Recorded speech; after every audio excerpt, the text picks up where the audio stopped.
Joining me in the studio is Nick BATE, Director of Blue Eskimo. Welcome, Nick. Thank you, Kim. Great speaking with you. I understand that you've recently received the results of Blue Eskimo's salary and workplace survey. Yeah, that's correct. I'd love to know a little bit more. Are there a few points or really interesting results that you can talk about?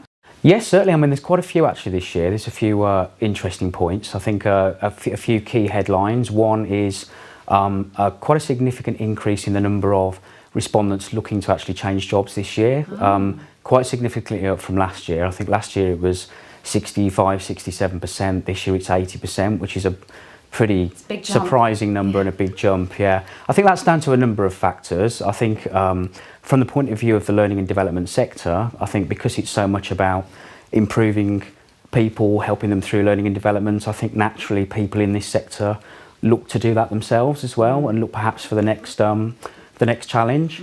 I think also it's potentially about the fact that with the learning technologies focus, I think a lot of evolution in terms of learning technologies within businesses is perhaps a 2 or 3 year time scale in a lot of cases. So people feel that their kind of job is done to a degree once they've taken a business forward in that arena, and therefore look for the next challenge. That makes sense. We're a curious bunch after all, aren't we? Yeah, we're always wanting absolutely to challenge ourselves, as you say. Correct. Yeah. Hopefully it doesn't mean that we are dissatisfied or anything like that. Yeah, I think it's a mixed bag, to be honest with you. I think there's a mixed bag. There's some, I think, with regards to the survey, there's as you'd expect really, there's positives and negatives, but more positives than negatives ultimately.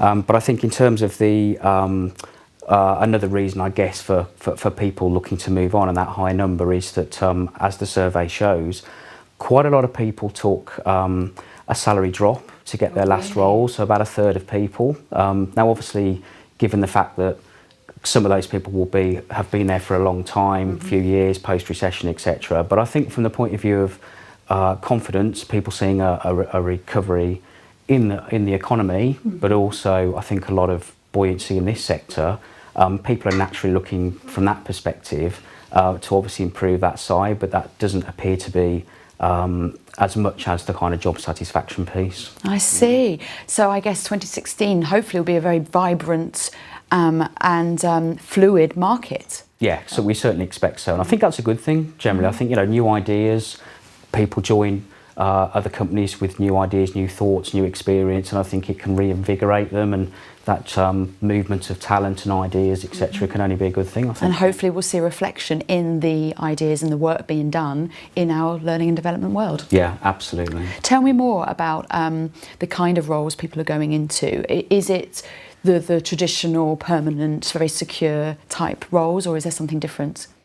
I think it's different. I think it's evolving. I think if you take the L&D profession broadly, I think if you companies now, the role is evolving from not just a delivery capability role, but more kind of performance consulting, helping companies improve, helping the experience and the intellectual value of their companies, and they're looking ultimately at the bottom line. So I think as a result of that, L&D is becoming more integral to the organisation, so that's a good thing. And I think, you know, that's from the point of view of L&D, the L&D profession, people in that profession wanting to be constantly or regularly challenged.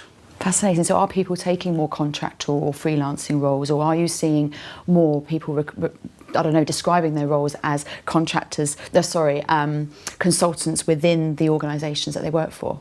Yeah, I mean, I think from the point of view of the contractor market, I think there's two trends. I think it's the fact that the contract market is increasing, more people are moving into it, and rates are slowly but surely moving up. I think last year they were fairly static. This year there's been a rise.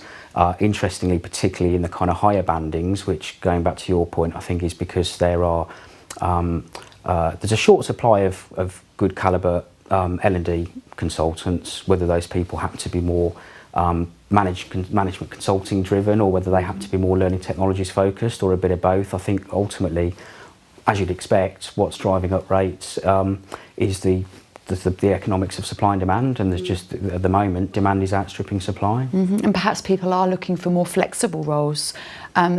more autonomy, more control over their work-life balance. Yeah. I don't know whether that plays a part. Yes, it does. It does, and as you've said, I mean, I think in that respect, a much larger percentage of contractors work home-based than not, and obviously that's often different than other things. So I'm sure that kind of work-life balance, being able to work from home, they still work hard, obviously, of course. but work long hours. Most of them, I think, in our experience, often running perhaps more than one project at a time. But I think yes, I think there is that work-life balance, and ultimately, if they get good rates, then they might be able to afford a holiday or two now and again. Yeah, I can understand the appeal. Yeah. Earlier you mentioned about job satisfaction. Is there anything more around that you can shed light on?